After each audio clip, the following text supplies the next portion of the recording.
Dans ce deuxième chapitre, nous allons voir les raisons pour lesquelles vous devriez absolument apprendre le HTML et le CSS. Donc il y a deux raisons principales à cela, et la première, c'est que les langages HTML et CSS sont véritablement à la base de tout projet de développement web, tout simplement car les navigateurs comme Google Chrome, Safari, Firefox, etc. vont utiliser du code HTML et le CSS pour vous fournir et pour afficher des pages web. La seconde de ces deux raisons est que les langages HTML et CSS sont véritablement deux standards informatiques, c'est-à-dire qu'ils ne possèdent pas de concurrents, et donc vous allez être obligé de passer par ces deux langages pour créer vos projets web. Donc en bref, que vous vouliez créer un site e-commerce, un blog, une application mobile ou quoi que ce soit d'autre, vous serez obligé de passer par les langages HTML et donc de les apprendre et de les comprendre.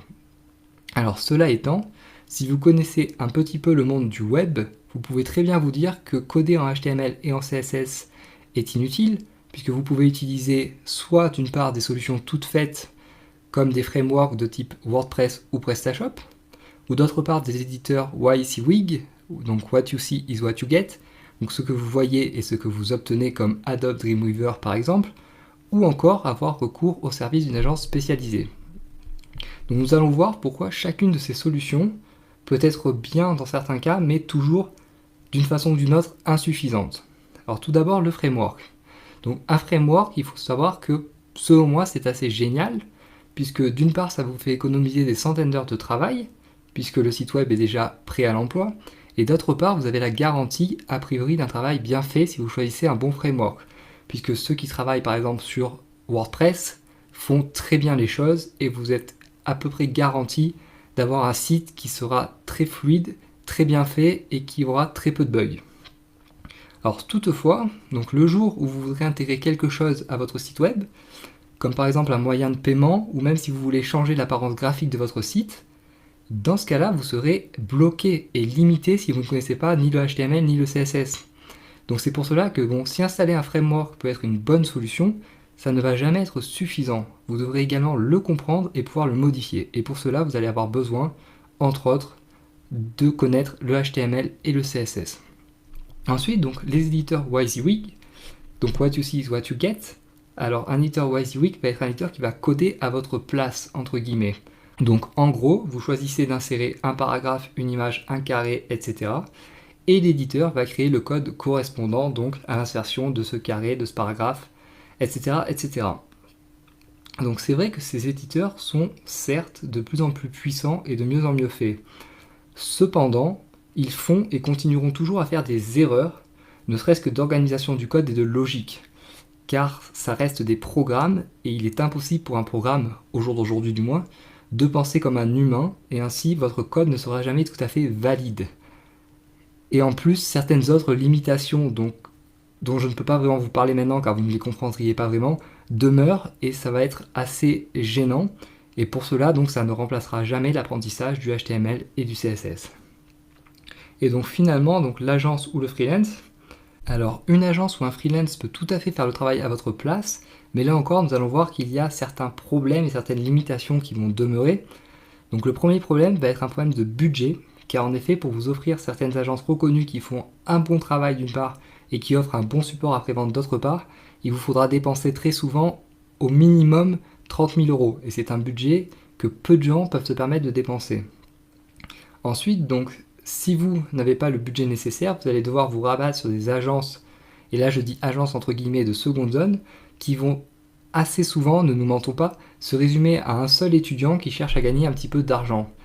Et le problème, c'est qu'aujourd'hui, le web est beaucoup trop complexe pour qu'un développeur seul, aussi expérimenté qu'il soit, puisse gérer un projet d'envergure dans des délais convenables. Et donc très souvent, vous allez avoir un très mauvais résultat final et vous allez être très déçu de l'argent investi. De plus, faites très attention car pensez bien que la création de votre site web ne doit pas être le poste de dépense principal de votre projet, puisqu'après vous allez devoir également dépenser de l'argent en marketing, en communication, etc. Et donc faites très attention à ne pas investir toutes vos économies dans le développement de votre site web, car encore une fois, vous aurez besoin d'argent par la suite. Et finalement, la dernière limitation donc, qui va demeurer lorsque vous faites appel à une agence ou à un freelance va être le suivi donc, une fois le travail rendu, car une fois le travail rendu, il faudra très souvent ne pas vous attendre à ce que votre freelance ou votre agence vienne vous dépanner en cas de problème pendant des années, et c'est tout à fait normal selon moi, et donc vous risquez d'être bloqué si vous avez des problèmes par la suite, ou si vous voulez implémenter d'autres fonctionnalités par la suite, si vous ne connaissez pas au moins le HTML et le CSS. Et donc la dernière bonne raison d'apprendre le HTML et le CSS, si vous en fallait encore une, qui est selon moi la meilleure, est que donc apprendre le HTML et le CSS, ça signifie avant tout mettre un pied dans le monde des développeurs. Et c'est donc commencer à les comprendre et à parler comme eux. Donc si vous comprenez le HTML et le CSS avant de faire appel à une agence, vous rédigerez un cahier des charges beaucoup plus précis et de meilleure qualité, et donc vous économiserez finalement beaucoup d'argent, de temps, et au final vous aurez un rendu qui sera beaucoup plus optimisé, qui sera beaucoup plus proche de ce que vous voulez véritablement, puisque vous arriverez à vous faire comprendre par ces agences, par ces professionnels. Et également, donc, apprendre le HTML et le CSS, c'est se créer un socle de connaissances pour comprendre comment fonctionne son site et ainsi pouvoir le modifier et le corriger donc au besoin.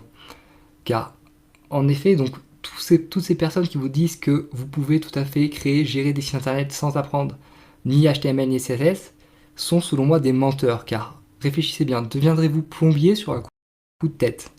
Non, car vous n'y connaissez rien en plomberie tout simplement. Et c'est exactement pareil pour le web. Donc pensez bien que l'immense majorité des échecs liés au web proviennent du fait que des personnes se lancent dans l'aventure donc sans la moindre connaissance de leur environnement, sans aucune connaissance technique. Et n'oubliez pas qu'il est essentiel pour qu'un commerce fonctionne, et aujourd'hui plus que jamais car il y a de plus en plus de concurrence, d'avoir une compréhension de son propre business, de son architecture et de son infrastructure. Donc c'est toujours le même problème de la plomberie ou de la boulangerie. Je veux dire, vous ne deviendriez pas plombier ni boulanger si vous ne savez pas comment marche un four en boulangerie ou si vous n'avez aucune connaissance en plomberie. Ça va être exactement pareil pour le web. Vous devriez toujours être capable de comprendre votre architecture et votre infrastructure et savoir comment fonctionne votre site si vous voulez réussir un jour à créer quelque chose de pertinent et qui va fonctionner. Donc si vous faites l'effort de comprendre cela, vous avez déjà battu 95% de vos concurrents.